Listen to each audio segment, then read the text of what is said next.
Hello, one and all. This is Chris Thompson. I'm the CEO of Mike Mandel Hypnosis, coming at you from the Hypnotic World Epicenter, Toronto, Canada. In this episode, Brain Software number 217, NLP and hypnosis trainer Mike Mandel and I are going to tell you about our rules for living, so stay tuned. Disclaimer. Please take note of the fact that our organization and employees are not in any way connected with St. Michael's College, University of Toronto. Neither do we ever sneak over there after dark to take photographs in Charbonnel Lounge, nor do we hold any resentment whatsoever for our equipment being stolen from the Charbonnel Lounge storage closet in the night, in the dark, right under the nose of their security personnel at the desk in the hall during Michael C. Anthony's guest training. We bear you no ill will, and all is forgiven. Lucci.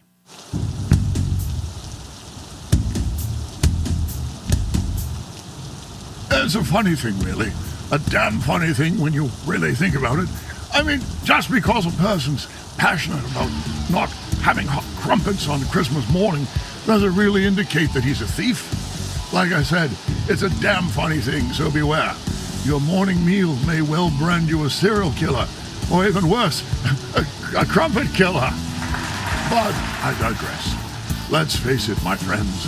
A glass of flaming Cointreau is almost certain to keep the chills away. But whatever happened to that old tranquility we used to know? That's what I'm interested in finding out. We are not witches, and these are still days of victory. So let's welcome to the hypnotic cyclotron, a man of rare perception who prefers Japanese whiskey to Canadian whiskey and bourbon to scotch. And the Keith Richards of hypnosis, Mike Mandel. Yes, Christopher. I cut in right over you because we're keeping this tight today. I'm Mike Mandel, and everybody. Sure. Oh. All right, so where are we going today? We're doing an entire podcast inspired by the Jordan Peterson 12 Rules for Life book. We're giving you ours. We're not saying that we love all his rules, just the idea of the format. Right, so don't write to us. We have our own thoughts on how to live an awesome, freaking great life.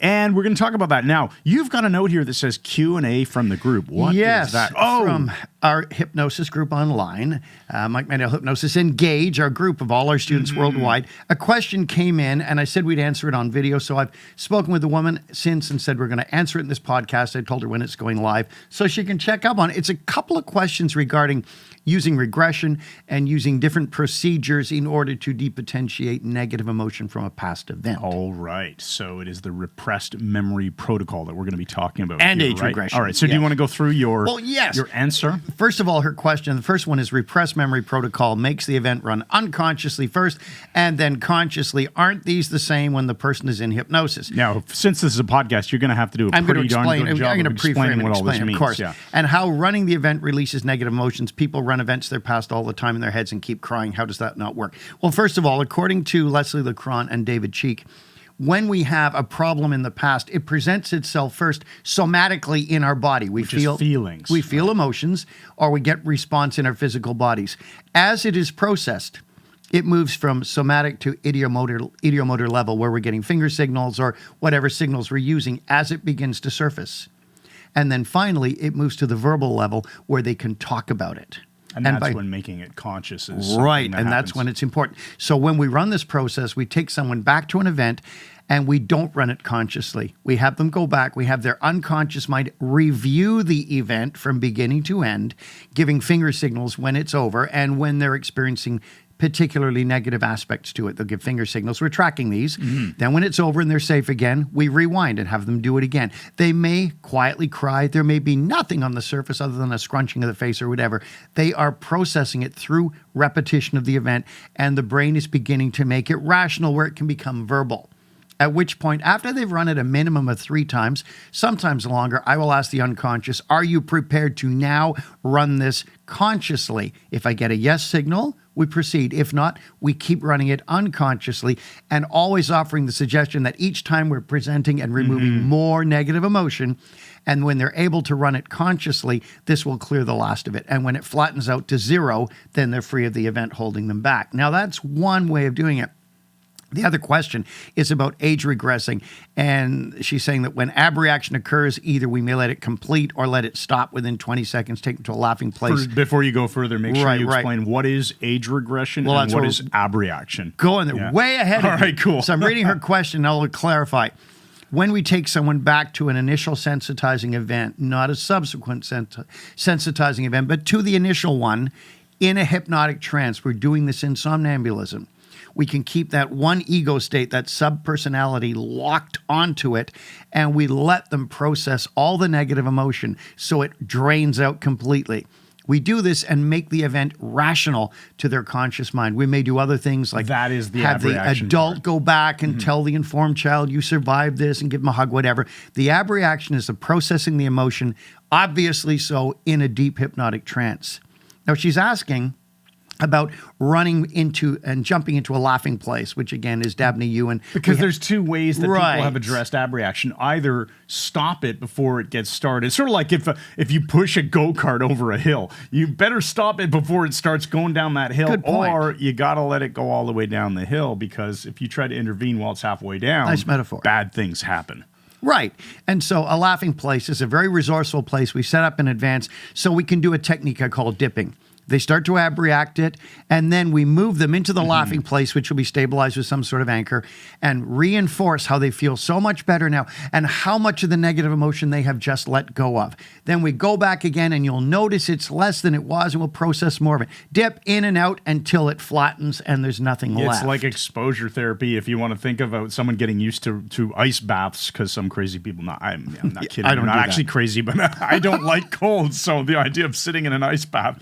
But yeah, people work themselves up to minutes and minutes in this really cold water. Sort of the same idea here, where you're just dipping into draining the problem, draining it a little bit at a time, getting used to a hot bath. That'd be another good metaphor. Right, except we don't want them getting used to it. We want them processing it. You're processing the uncomfortable feeling. Right. So it's no longer uncomfortable or just Now, the question is, when it completes, should I do the tapping at the end of the abreaction? No, it's not necessary. When it's completed, it's flattened already. There's nothing more to be gained on that, unless you're doing an install of something good. So the SUD should go down to subjective units of distress, should be down at 0. And if we stop the abreaction, the processing of the negative emotion, and take them to a laughing place, how would that help by changing the SUDs to 0? Well, the laughing place is just a resource state. It's an extremely powerful one. All we want to do, make it real simple, remove all the negative emotions, put them in a powerful state, bring them back in a state of victory, do some ego strengthening. It's really simple. These are days of victory. And her question is, does it work like the meta pattern, which we call ADAC? Associate, dissociate, associate in a good state? Probably. Probably at some level it does. So it's a very good question. Thanks again. All right, so let's get on to the actual featured content that we said we would talk about, which is our rules for life. Before we do that, of course, we're going to work our 3 magic words. They're not really magic, but our 3 think tank words, which are dispatch, taxi, and crosswalk. It seems interesting that all 3 of these could lead to traffic. You know, you have a dispatcher. Traffic accidents, yeah. Dispatcher. Yeah. Traffic. At a taxi company. Considering I just downloaded the full self-driving beta on my Tesla, I just really don't get a good feeling about this. He's going to have to dispatch a taxi because he hit a kid at a crosswalk. Oh, no. Oh, man. Just listen to this. Kidding. I'm kidding. It's very safe and very I have careful. to have a gum graft. So dispatch makes me think of obviously summoning someone to maybe offer assistance. So you could dispatch for help. You could dispatch a taxi just to take you somewhere. Yeah, a taxi is someone else taking you where you want to go. And a crosswalk implies being able to cross over to something new, but in a safe area. Yes, exactly. Yes. So what are we saying? We're saying, let's dispatch this podcast. Let's go through it well. So the people listening can We're going to take you on a taxi ride to where you want to go, which is cross awesome into a better life using these techniques. Awesome. I love it. We've done it. That's fantastic. That. Let's see where they now come up. Here's our rules for living. And whatever you think of Jordan Peterson, whether you like him or not, his rules for living is a clever idea. So these are ours. The first one, get in shape. Ooh. This is foundational. Remember, your physical body is going to affect your state. So life is tough. I mean, everybody knows the world is weird. I just got all these videos I was watching today of freaking animals walking in circles around the world. Have you seen this? No, haven't. Hundreds of sheep walking in a perfect circle in China. They've done it for days. No one knows why. Now herds of caribou have started doing it. Hundreds of caribou walking in an absolute perfect circle. That is so bizarre. I've It's not easy heard to of this. explain. Now End of the I- world. Now, so life is tough. And a fit body is a resilient body. The definition for fitness that I like was Martin Burns' definition. He was a wrestler back when, before it was fake. Sorry to ruin it for anyone. But Martin Farmer Burns was an amazing wrestler. And he said to him, fitness was being able to save your own life and the life of another person your own size and weight in an emergency. That's a really good definition. And I really like Mark Sisson's. This isn't his definition of fitness. It's All right. more like his rules of life, but it fits in here nicely. Now, correct me if I'm getting this wrong. I think I'm right. He says something like, live long, drop dead. The implication beautiful. being, instead of, and I'll try to Instead do of a this- horrible deterioration over time. Instead of, as your lifespan hits Continues. an end, you want your health span to stay flat. Basically, you Right, want so your it's better health to be hit level. by a car. Yeah, and then to you get want your cancer. health to just go great. Oh, shoot, and I'm then one dead. day, Yeah. you're just not here Yeah. anymore. Brilliant. That's a whole lot better than spending the last 20 years or whatever it is Yeah. in this In a decline, decline, yeah. where eventually you're just sitting in a couch and relying on other people to bring you a cup of water because you you're starting urinate to in a panic. zinc tube Yeah. running from your groin. Yeah, And now no we're thanks. not. Please understand, we're not making No, fun of. we're anything saying here. let's aim for health throughout our whole life. So, And how do you do this? well, There- it there's said some even really simple 15 rules. minutes, 3 or 4 times a week of intense exercise can get you in really good shape. Yeah, I'm even gonna- if you're just doing body weight stuff. Now, I gotta have to be careful here. I'm gonna let Chris take the thing, and I know he's gonna Ken Sweatman this because No, this I is his won't. field. I promise so I won't. this Promise I won't. this threatens to be the only thing on the podcast. But go ahead. Promise I won't. Okay, here. So first of all, I want to mention that a few years ago, when this was very important to us, and we thought, you know what? We need to take the principles of hypnosis, which can help people live an awesome life, and combine them with everything that we have learned, not from our own brains, but from other awesome experts in the Right. field of diet and the field of exercise, and combine those into what we call it's like a modified Mandel triangle. Instead of confidence, congruence, and intention, it's diet, activity, and underlying it all, the mental game, which Yeah, is yeah. DAM, which is people didn't like that. Oh, you're saying a bad word. No, DAM as in what holds the water back from flooding the city or whatever. What is holding back your fitness? It's your diet, your activity, and your mental game. And like Mike said, it only takes like 15 minutes. I would say even... I was going to say a week. You could do it in a week. You could do Right. one, if you look at Body by Science, you could do one like 12-minute workout, which promotes muscle building and at least maintaining your muscle mass so you don't lose it over the longevity of your life. But that could be 10, 15 minutes, 3-4 times a week, plus a little bit of extra moving, maybe a little extra sprinting if you feel like it, and cutting out the garbage foods. Very simply eating real foods. And if Right. you want to, I'll give a reference here to Vinny Tortorich, I think it's pronounced. He uses the hashtag NSNG, no sugar, no grains. Easiest way in the world to remember that this stuff is bad for you. Sugar and grains, which is basically flour and corn. And you're avoiding then stuff the like that. omega-6 Yeah, fatty and- acids and that on cause top of that, inflammation, like you canola oil. And fake oils that they call. okay, we spent 2 minutes vegetable on oil. this one, and we still got 11 more Yeah, to go. I know, buddy, but this is important. So there you go. They're all important. Don't eat crap. Exercise. Yeah. Keep your muscle mass up because that's going to stop you from being injured and going to Yes. the hospital. When you're older, you will stop yourself from falling. And of course, All we're these saying things. built-in cardio and all of these 100%. things. Right. Nice. Move your body, lift heavy things, which can be your body, and sprint once in a while. Now, that's very good, Chris. Now, I concur with everything you said. The next one is real quick. Find out your Enneagram type. The Why would you Enneagram, wanna do that? 9 different personality types. When you find out your unique Enneagram type, well, not unique, there'll be a lot of other people with it, it will tell you what you will do when you're under stress and what you will do when things are going well. And it actually is the only personality system I've seen that gives you tools for recognizing when you're going into a bad place for your type and how you can pull back on the reins or put on a parachute or something and fix things. It will also help you with your relationships if you know the Enneagram type of the person you're working with. So that's all I'm going to say about that. Rizzo and Hudson, Good the book. wisdom of the Enneagram. We'll make sure that there is a link or at least a reference in the show notes. The Enneagram is a cool model. You introduced it to me many, many years ago, Yes. and it does provide some very useful insights. Thank you, Sufis. All Yeah, right. it's useful. So then the third Number one is 3. deal with your stuff. Sort out your crap. Right. Now we're Basically. saying, you know, if you've got phobias, erase them. We've got all kinds of stuff in our podcast that will tell you how to do that. You can use a rewind technique on yourself. You can use my 6-step tapping. You can heal phobias. You can heal a lot of problems so they're no longer problematic. And as somebody who suffered from altocellulophobia, which was a horrendous fear of high ceilings I had much of my adult life as well as all my childhood, it's gone now. So heal phobias, get rid of your fears, and watch out for overthinking things. That can also be problematic.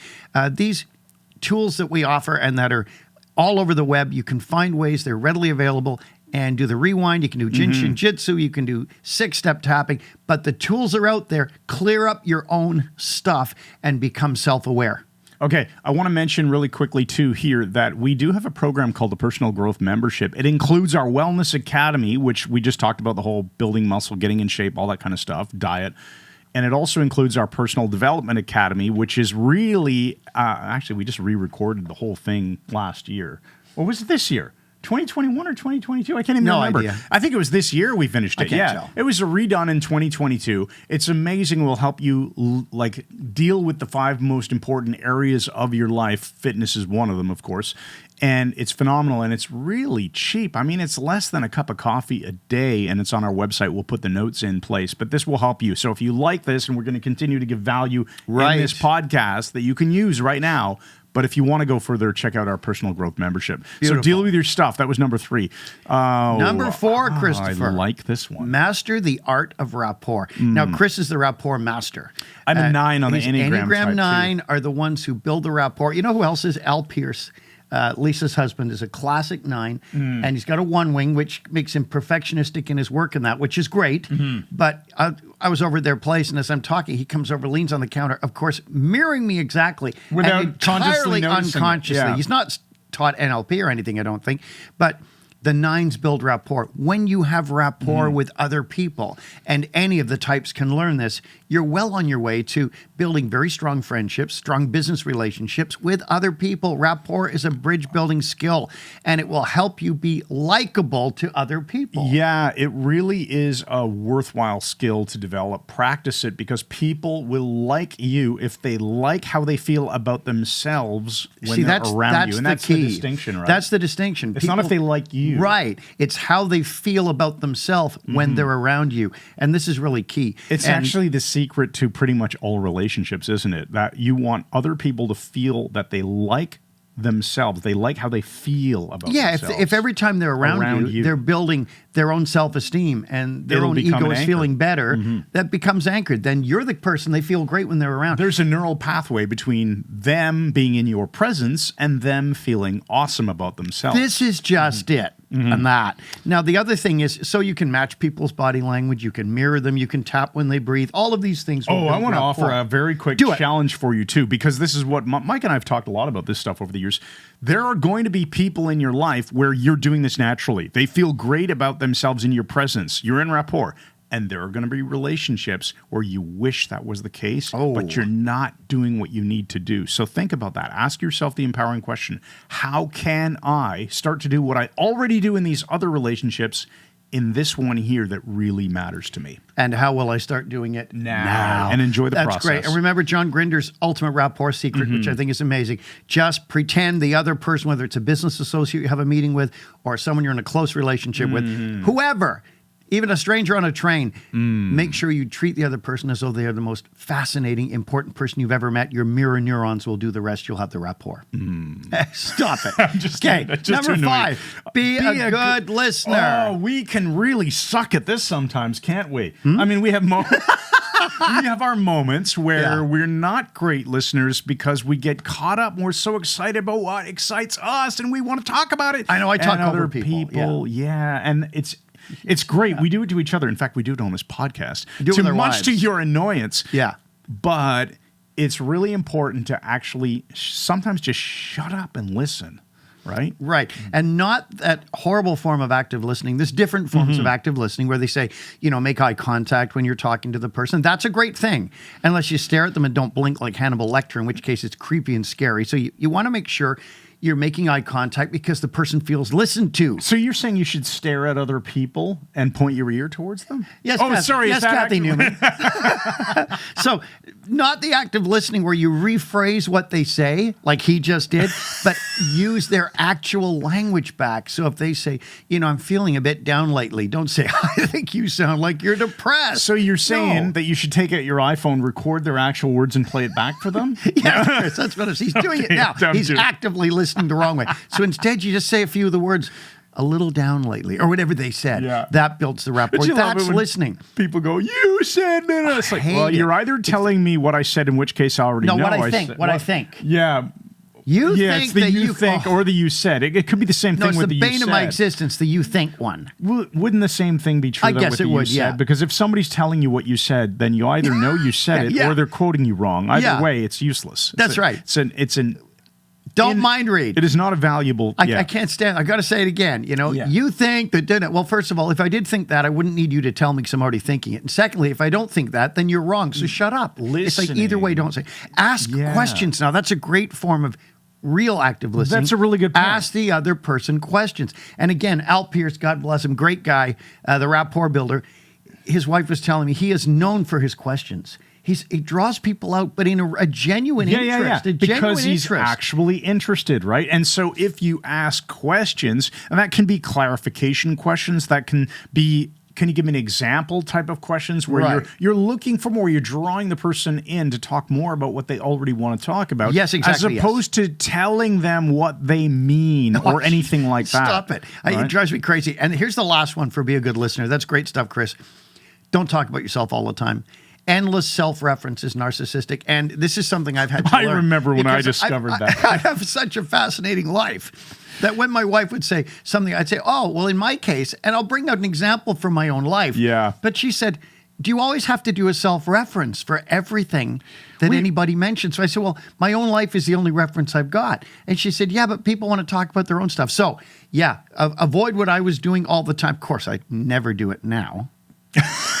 Pregnant pause. It is one of those things that sometimes we'll catch ourselves doing. Yes, you will. And go, oh yeah, that's a self-reference back to you. That's why we joke about it's about you. You said with a these, trembling voice. these silly things that we do actually come from genuine places of realization where we go, oh, we were talking about ourselves way too much. Let's make it more about you. Thank you, So Confucius. Make That's it fantastic. about other people and listen we're gonna and keep ask rocking. questions. We have 17 minutes We're to go. kicking so butt. we This are, is man. great. Number 6, fire toxic people from your life. We have said that before on this Guys, podcast. this is so important. Stupid people who have no interest in getting any smarter. I don't mean stupid, mentally deficient people. They need friends. Everybody needs friends. I'm talking people who never learn from their mistakes, people who endlessly self-reference, scary. No, but endless complainers. Complainers will drag you down. People who are gossips, people who are general bastards.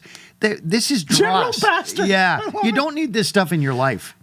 Yeah, And no, give people a obviously, chance, though. Give people a chance. Like I say, all we are saying is give people a chance. Obviously, you're not going to fire. All we are saying. Scary thing was Trial of Billy Jack. All right. Now look, give them a chance, but recognize when it is becoming so toxic Cut your that losses. they are not fixable. Cut your losses and move on. Remember basement people and balcony people. Hang out with balcony people, people who lift you up, and make sure you're a balcony person to others too. Don't let basement people drag you down. We see this all the time with someone who makes a big change in their life. Say they quit smoking. Yeah, and then the their people who friends are smoke all trying to around drag them, them back into offering the them cigarettes. They can't cigarette chimney. stand that the person has eclipsed their lifestyle. And they want to drag them down again. It happens with people who drink too much. Happens with a lot of things. Those are basement people. You don't need them in your life. Lift yourself up, lift other people up, and then you'll do more good in the world, which will come out in this later.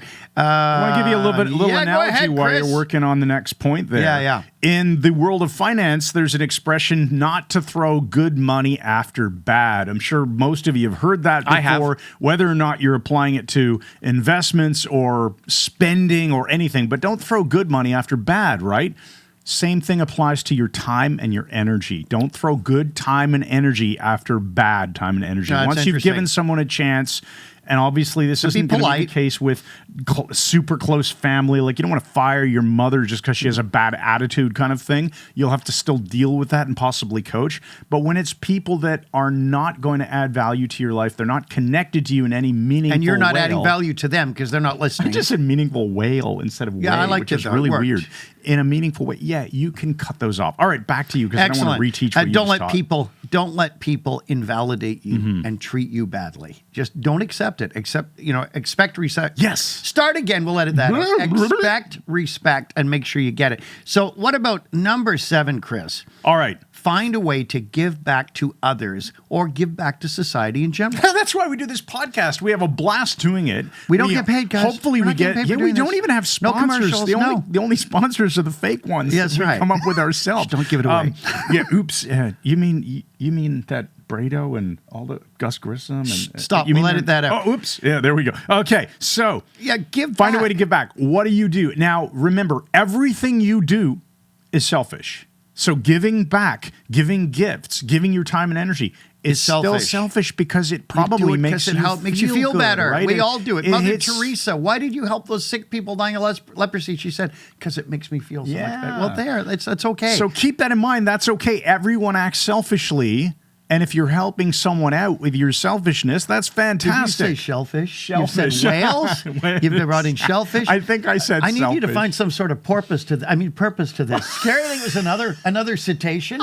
Okay, listen. Oh, that was good. I have a friend of my wife, really, who helps out the Salvation Army every Christmas, helps wrapping boxes and stuff. My wife and I think a great way of giving back is buying Christmas dinners for the poor. Yeah. In Toronto, there's a Scott Mission, and for a very small amount of money, you can make sure somebody gets a turkey dinner, a street person. It's a lovely thing to do. So what are your resources? Yeah, because they don't have to be financial. What are your areas of expertise that you can give to someone else? Who can you mentor in your life? Plus, it'll come back to you because what is it that Zig Ziglar says? You can get anything you want out of life if you help enough other people get what they want out of life. Something like that. It was that. The idea of being. So if you are selfish in helping others and giving up your time and energy or whatever the case may be and help other people, maybe if you're a hypnotist or coach or whatever you're doing in life, more people are going to want your help. And then Freddie Jacquin and I have talked about this. He agrees. You call it karma. You can call it, cause and effect. You can call it providence. You can call it whatever you want.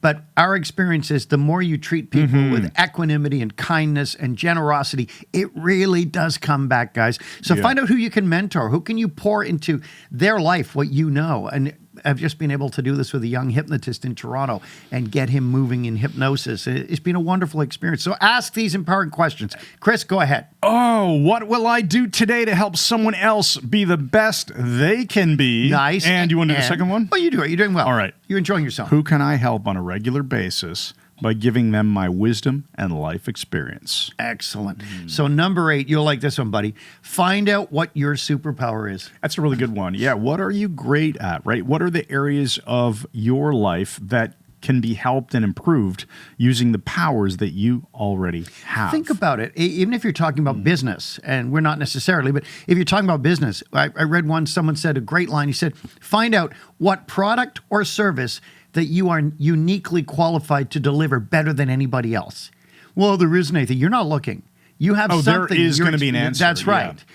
And that can be an open door to a side hustle, a whole lot of other things. I think that's a really good question because it doesn't even have to apply to a business, although the context is very useful for a lot of people because so many people are stuck in jobs they don't enjoy. Or hate. Which is, or hate. They're either neutral about them, which is a really bad way to go through life. Like, I'm just going to the office because that gives me a paycheck. Do you like a job? It's okay. It's a job. It's mediocrity. Right now, obviously, it'd be worse if you freaking hate it and you hate your boss and you hate the work and you hate the people and the customers or whatever. But if you love it, that's awesome. And if you ask yourself this question in terms of what's my superhero power that I can offer, that's it. You don't have to apply it to business.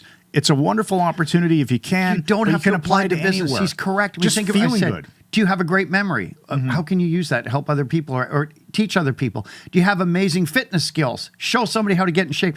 Do you have first aid knowledge? Teach it to somebody. And next time they're on a bus and someone has a heart attack, like happened to me on a bus and on a plane. You had a heart attack on a bus? No, no. Although I got some bone degeneration here. So yeah, Stop talking find about what it. you can apply. Narcissism. Yeah. Careful. Don't talk about yourself. Yeah. Okay. Except Did you if it's ever have a if it's job- bad stuff, then I guess it's not narcissistic. Well, it is is. It's still narcissistic supply is just getting people to talk about you and get attention, whether it's good or bad. That's why narcissists go off the rails and do stupid things. They still When get was the attention. last time that happened to you? Shut up. I'm making it about you. Shut instead up. of me. Now, number 9. All right. So Be a let's look at lifelong number 9. learner. Lifelong learner. Yeah. Never stop learning. Do this by developing curiosity. Oh, I'm so glad you brought this up. Thank you. So Mike and I and our team, we've been going through a bit of training, and one of the things that we realize is we need to make these, pieces of content that are useful.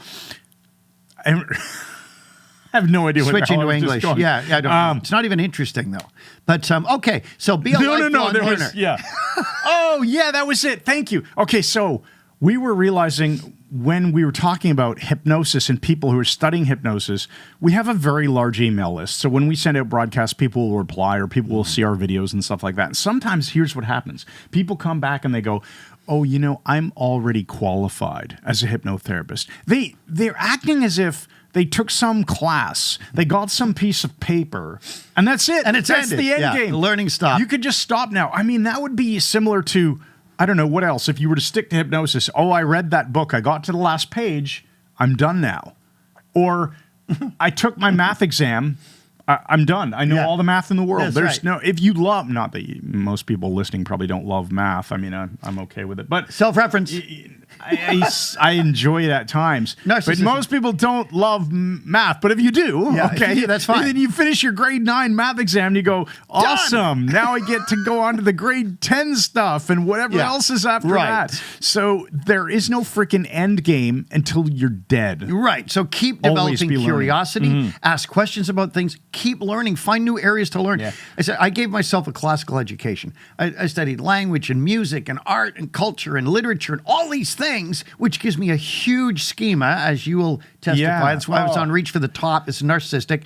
On Reach for the Top, met Alex Trebek back when I was in high school. I was failing 4 subjects, and they put me on because my schema, my broad-based knowledge was so great. Yeah, and it's you been never- going up ever since. So you never liked the formal school side Hated of it. things, but you Hated love it. learning. Love And learning. So what are you going to learn? Learn about things that you're passionate about and will drive you to enjoy your life more and help other people along the way. You see how Yes. this stuff all fits together? Yes, right? yes, All and by right. learning a wide variety of things, it was how I was able to diagnose my mother-in-law's tropical ulcer when she was in hospital without having seen it, and the doctor then applied potassium permanganate to it because I'd read what happened to British soldiers held in Japanese prison camps who developed tropical ulcers. I'd read that and was able to bring that into the situation. But you're not a medical doctor. I know, Chris. Oh, amazing how I'm that... just a guy. Yeah, that reminds me, just a very small interlude here. Does it tick you off when you hear people say stuff like, stay in your lane? Stay in your lane, Mike. Stay in your lane. It Doesn't bother me implies at all. that it implies that somehow your life is defined in this pathway of, it's usually around credentialism, Yeah, right? yeah. Oh, well, you're not a medical doctor. Oh, you don't have a degree in public Therefore, health. you couldn't have Or access to any information. You, You've never studied statistics and don't know how to calculate a confidence interval. Right. Okay. We can all learn these things. That goes against everything we're saying, right? Correct. Stay in your lane. No, get out of your freaking lane. Here's the and thing. Find a new lane. Stay in your lane. I will, but I'll tell the person, my lane is the neck cranking Yeah, lane. my lane and is it's every in lane. danger of crossing into yours right now. I like that. Okay. But Any happier? Of Stay course in your you lane are. is restrictive in your life. Widen your horizons. Zoom All right. out. Number All right. 10, learn to unwind and decompress. You know So- what? Yeah, and that really speaks to, in our Personal Development Academy, the idea of recreation. But not just recreation like going out and playing volleyball or something, but that's fine. What do you do for fun, and what do you do to relax and chill out, right? What Yeah. music do you like listening to? Maybe who do you like listening to it with? Who do you like to have good conversation that just helps you unwind? You know, Right, sitting like by me, my hobby is backgammon. And I like to get online and you get just competitive. kick people around the world in the bag metaphorically speaking, Yes. playing backgammon, and that's why it's called backgammon. Backgammon. But anyway, your dog just almost... Yeah, the dog is under the table here. Anyway, do yoga or martial arts. We love our jiu-jitsu class. I haven't been lately, but we love it. Qigong I've practiced. There's things like painting and crafts. I watched Bob Ross paint a perfect painting in 26 minutes. I mean, it's amazing. You can crazy. find different ways to bring your right brain in as well. How about walking? Either alone or with other people. It's one of the most wonderful recovery things you can do to calm your nerves, just feel better. Yeah, totally true. It doesn't have to be competitive, although he likes competitive stuff. Competitive walking. Competitive walking, like your volleyball, your beach volleyball with the mega babes wearing like tiny frickin' Beach volleyball I haven't played, but I do want to mention that this is just, I'm so thrilled about this. Let me ask you the empowering question. Well, the last 3 years have been pretty weird around the world, as everyone knows. Right. We're not getting into specifics, but what have you been missing out on that you can reconnect with? I'll give you the quick example, speaking of competitive and all that. I love volleyball. Most people listening have probably heard me say this before, and I hadn't played volleyball in almost 3 years, other than a little bit of bouncing the ball with my daughter in the backyard. Not the same, practice. yeah. Not the same. Well, my buddy Kevin texts me the other day and says, hey, we're doing a tournament on Sunday. Do you want to play? I said, of course I do. Thank you so much for asking me. I'm going to tell you, I can't remember how many games we played. We won one game. We lost every single game. It was all new people. We hadn't played together. We were a bit rusty, a lot rusty. We sucked. Well, we didn't suck too bad, but we sucked compared to the other teams. We didn't care. We had a freaking blast losing and having a good time playing our best and just reconnecting with the game and with people. It was awesome. And that was decompressing for you. It was a stress relief. It's an unwinding. Hey, just this one more point, because we got two more to do, and we're in our last 3 minutes. Here's the thing. My Uncle Harold, he had a lot of stress in his life. He was an Enneagram 8. He worked very hard and wound up having a heart attack. You know what his doctor prescribed? Knitting. No kidding. And he would sit there and frickin' knit, and it kept his physical. It gave him something to fiddle with his hands. When we have meetings, I've always got a deck of cards. You usually have a deck of cards, and it puts the kinesthetic in, and it enables me to keep my mind clear. I keep my deck right here as well. Yes, he does. Now let's just say this: afternoon naps, great way to decompress. I do them almost every day. Make sure you're getting enough sleep. This nonsensical idea sleep is a nutrient. that the winner is the person who's getting the least amount. I can get by on 2 hours, to which I want to break into a dick chant right away, but I'm not going to. Yeah. It's not wasting time. Decompressing is investing in yourself. So let's go to number 11. Chris, I'm going to hand this to you. Yeah, this is a quick inside out, buddy. You wrote get out of debt, and absolutely, debt stresses people out. So whatever you can do, spend some time or hire experts or learn from experts to get control of your financial life. That doesn't mean you have to turn yourself into a multimillionaire or billionaire or quadrillionaire or whatever the air you want to talk about it. Yeah. But make sure that you understand personal finance and know how to get yourself out of debt. Everyone usually who buys a house or a car or pays for their education will go into some level of debt, but get a job, build a business, whatever you're doing, make a path to get out of debt, to have net positive wealth, not negative wealth, and learn about investing, learn about savings, learn about having a great life, and treat your credit card like it's something that you pay off at the end of the month. It's a temporary means to make purchasing convenient. It is not a source of debt to you. Notice I'm not making any jokes. This guy's a financial wizard. He really is.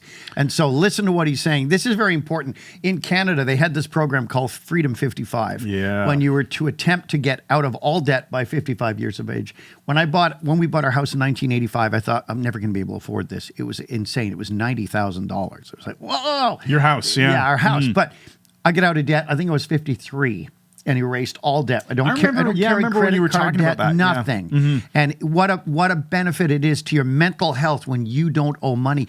No matter how deep a hole you dug, if you focus on it, you can get out of debt. It may take some austerity for a long period of time. You know, I saw one program and the family was blowing money. The guy would go out with his buddies every week and spend like $100 in the bar every week. And the wife was going for having her hair done every week. Yeah, and that's- they were amazed that using your credit card, using one to pay off the other, didn't get them out of debt. I mean, it was very ridiculous. But anyway, yeah, That's cut enough, away the yeah. fat. Cut away the fat. It is a set core long-term area. and short-term goals and stay with them. Here's our final one, buddy. One of the 5 core areas that we do talk about in the Personal Development Academy is your personal finances. So check it out. Keep it in mind. What's your final one? Plan your future by creating it. Oh, you mean setting goals and knowing what you want is important? Yeah, Mike? what do you want to be in a year, 5 years, 10 years? Well, I want to be alive, healthy, thriving, doing well, helping people still. How are you going to get there? Get a plan for what you're going to do the next year. What are you going to do in the next couple of years? If you can do goal setting, do that. But we like the as-if frame. Put yourself 5 years in the future in your mind and say, where am I in 5 years? What Write did down I in do to get there? agonizing detail, Yeah. everything you have that you wanted, and everything, not just material things, and how did you get there? Write the plan, and that'll be how you'll get there. That is really good advice. Or Okay. use one word. So- Find one word every year. The yeah. one word is, instead of setting a goal, get that nominalization. Wide encompassing word. Like in my case, I'm using the word elevation, which is really working for me this year. Right. Right. So, and that applies very specifically to me. I have definitions for what it means inside. And just as if you picked a word like your word was alacrity a few years It ago. was, yeah. And that meant to you what you wanted to do a cheerful, better immediate job response, of. yeah. Right. Because it would fix relationships. Like if your wife said, hey, can you vacuum the house or take out the garbage? I'd say You would- with alacrity. And it would make a difference Yeah. to the way you were connecting. Yeah, So think about words that matter to you in multiple ways that resonate with what you want and just implement them. Yes, exactly. Yes. And realize, even though it's an old saying, it still holds true. If you keep doing what you've always done, you'll get the get what same you've results you've always always got. gotten. Push yourself a bit. And our final one, Chris, is our empowering question. All We're right. going to nail this pecker to a wall. That was a great podcast, Thanks, buddy. Okay, empowering question. Which of the items on this list jump out at me the most? And what will I do immediately to ensure I get started on those items now? Brilliant. And I've got a really short MetaFIVE, one better than a One metaphor. better than a metaphor. There was this guy, and he had a job, and then a bunch of stuff happened, and he had a great life. Thanks again. And good night.